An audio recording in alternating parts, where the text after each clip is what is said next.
boa tarde. Professor Manuel Monteiro Valente. Obrigado por ter juntado a nós nesta edição da Feira do Livro. E começava por lhe perguntar, no contexto europeu e até mundial, se Portugal é um país com maior ou menor propensão para o respeito pela liberdade. Ou seja, também perguntar-lhe se acha que as assimetrias regionais têm algum tipo de influência nos comportamentos sociais dos portugueses.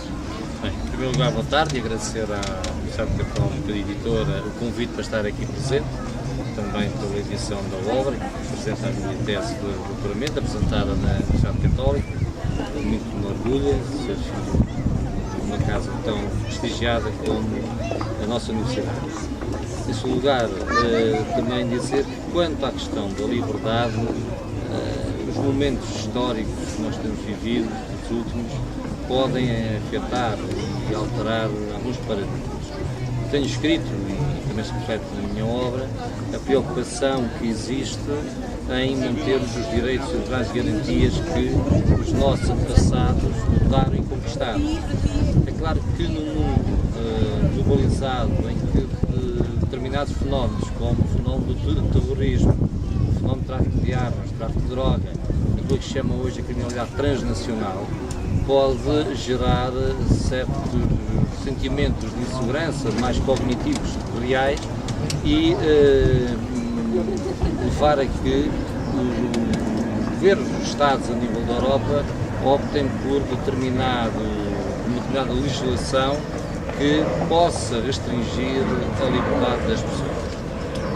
E vamos alertar, e internamente alerta esse problema, que é para o evoluirmos do chamado Estado de Direito Democrático, o Estado de Direito Material Social Democrático, para um Estado securitário, ou para um Estado pró-securitário, quando se coloca em termos sistemática na ordem jurídica liberdade e segurança e depois justiça, e não se coloca liberdade, justiça e segurança, muito no caso português, fugindo um pouco ao artigo 1º da própria Constituição, em que fala de liberdade, fala de justiça e fala de solidariedade, é algo que me preocupa. Preocupa porque a história demonstra momentos que levaram a que essa liberdade fosse altamente restringida e coartada aos cidadãos.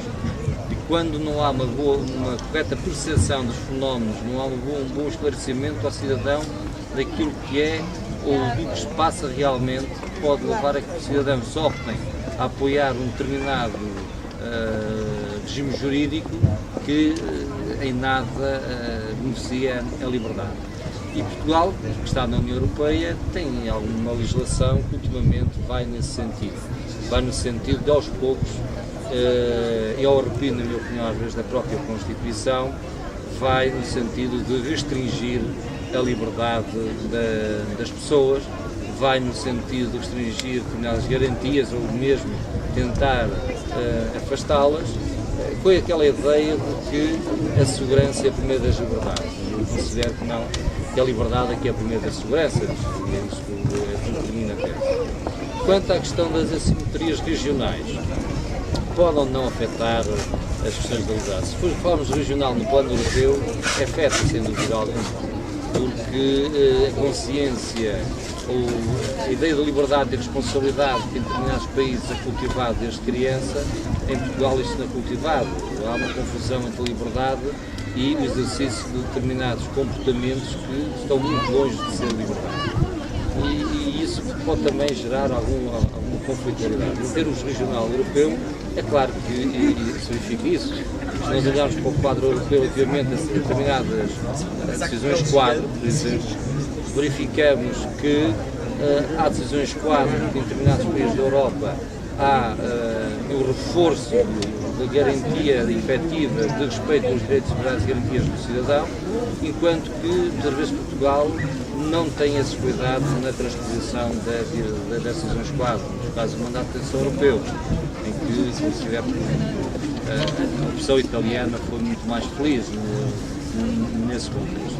Essas simetrias podem ou não podem provocar, até porque cada um de nós tem uma maneira de ver a vida, cada um de nós tem uma maneira de ver a sociedade, e os padrões, quando sai da linha, o padrão genético que é comum, as simetrias podem levar a que as concepções gerem regimes jurídicos, muitas das vezes, não de acordo com aquela liberdade de que a nossa Constituição consagra, e também daquele pensamento de liberdade e de tolerância que o próprio Santo Agostinho nos falou na Cidade de Deus. E não por acaso que os dois autores com que inicio este livro são Santo Agostinho e também Aquilino Ribeiro, que diz que o homem não ama mais o pão, a vida, mais do que a liberdade. A liberdade é um valor e é um princípio fundamental para a sobrevivência da humanidade, que queremos chamar. E pergunto-lhe porque decidiu dedicar a sua vida profissional, ou académica neste caso, ao estudo desta temática. Mas já há muitos anos que tenho estudado sobre estes temas. Costumo dizer que são 20 e tal anos de trabalho e de estudo. Em primeiro lugar, tem a ver com a minha vida profissional, que, além de ser também professor universitário, também sou oficial da Superior da Justiça Pública e tenho funções de direção no centro de investigação, no Instituto, sou lá docente. Eu penso que a vida ensinou-me algo que foi importante.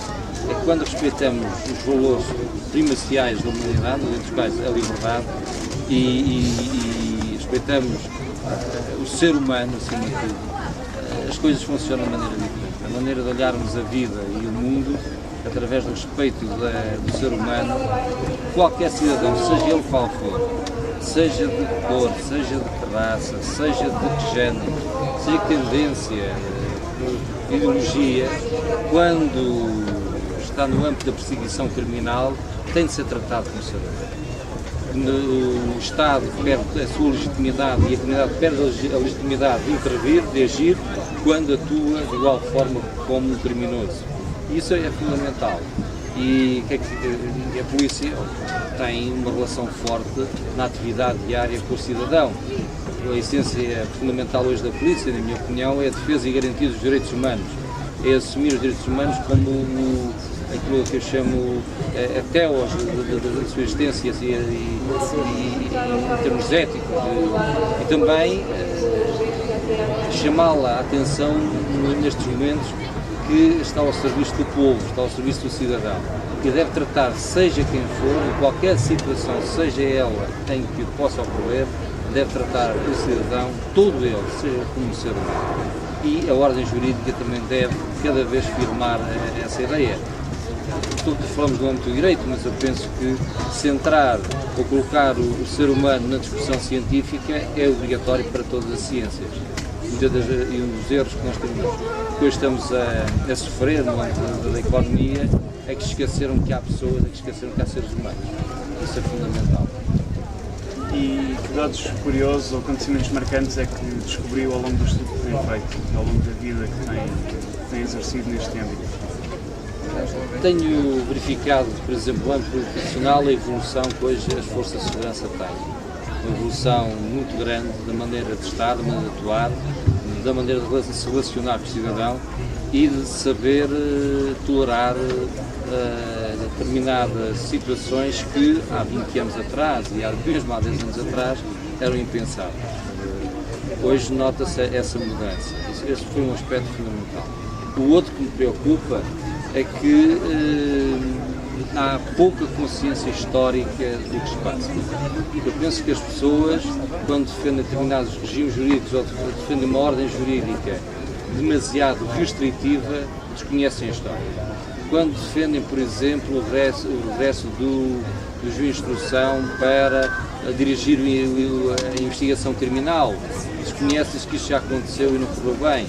Quando também há pessoas que vêm defender que deve ser entregue à polícia toda a investigação criminal, esquecem-se que nós passamos por esse período complicado entre os anos 20 e os anos 40 do século passado e também as coisas não correram bem. Porque dar poder a quem muitas das vezes não sabe exercer é algo demasiado perigoso, especialmente no âmbito da atividade de investigação criminal, que deve ser, na minha opinião, manter-se como ela está.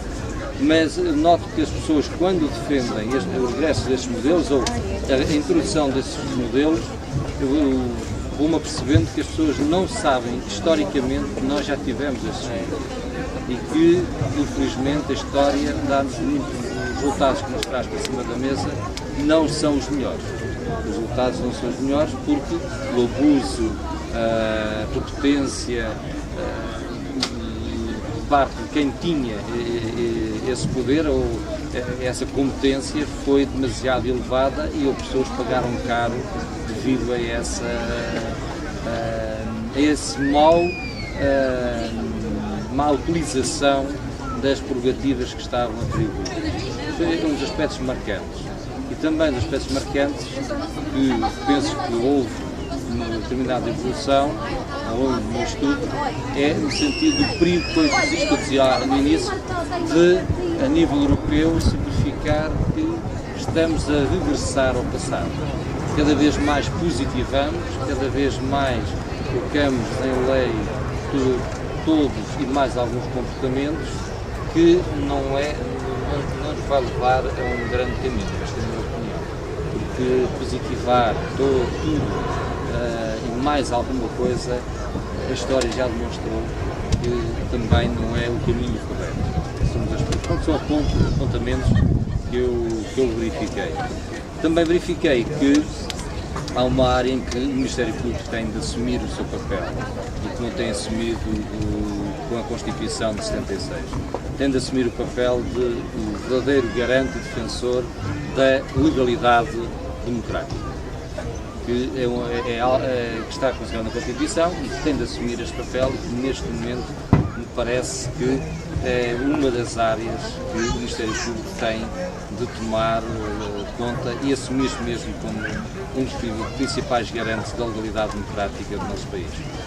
E para terminar, pergunto-lhe o que espera desta edição da Feira do Livro e como é que vê o futuro do mesmo enquanto meio de comunicação, o futuro do livro enquanto meio de comunicação. Citei aqui uma frase de Santo Agostinho, que o mundo é um livro, e é verdade.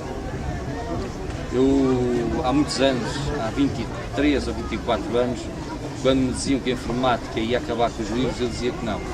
Eu dizia que os livros nunca iriam acabar, espero que nunca acabem, porque o livro é fundamental para a mudança de mentalidades e para o crescimento da humanidade. Esta é a minha opinião. Aquela ideia de que o livro não tem, cada vez tem menos esse peso, esse valor, não concordo. Eu concordo que uma sociedade sem livros é uma sociedade condenada ao fracasso. Muito obrigado. Obrigado.